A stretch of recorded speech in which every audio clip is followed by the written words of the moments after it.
Të dhënat e pagave mesatare sipas qarqeve nxjerrin në pa një kontrast të fortë mes zhvillimit ekonomik dhe nivelit të jetesës. Kështu Kuksi, një nga qarqet më të varfra të vendit dhe me nivelin më të ulët të prodhimit ekonomik për frym, paraqitet paradoksalisht me një pagë mesatare relativisht të lartë, rreth 61 deri në 62.000 lekë në muaj, afërsisht sa mesatarja kombëtare.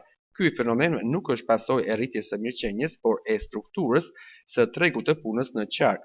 Numri i të punësuarve në qarkun e Kuksit është ndër më të ulët në vend dhe përbërja e punësimit është e përqendruar kryesisht në sektor të administratës publike, arsimit dhe shëndetësisë, fusha ku pagat janë të rregulluara nga shteti dhe relativisht më të larta se në tregun privat lokal. Përpasoj, pesha e këtyre sektorëve shtetëror në llogaritjen e pagës mesatare është disproporcionale, duke e rritur mesataren artificialisht. Në terren, tabloja ekonomike është shumë e zymë.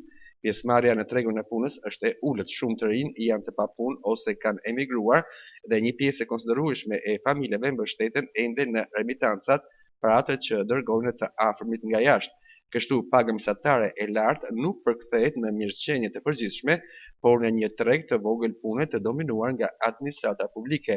Ky është një shembull i qartë se si statistikat mesatare të shkëputura nga realiteti demografik dhe strukturor mund të japin një tablo të deformuar të zhvillimit. Kuksi mbetet një qark me potencial të kufizuar ekonomik, ku migrimi, mungesa e investimeve private dhe varësia nga shteti vazhdojnë të frenojnë çdo dinamikë zhvillimi.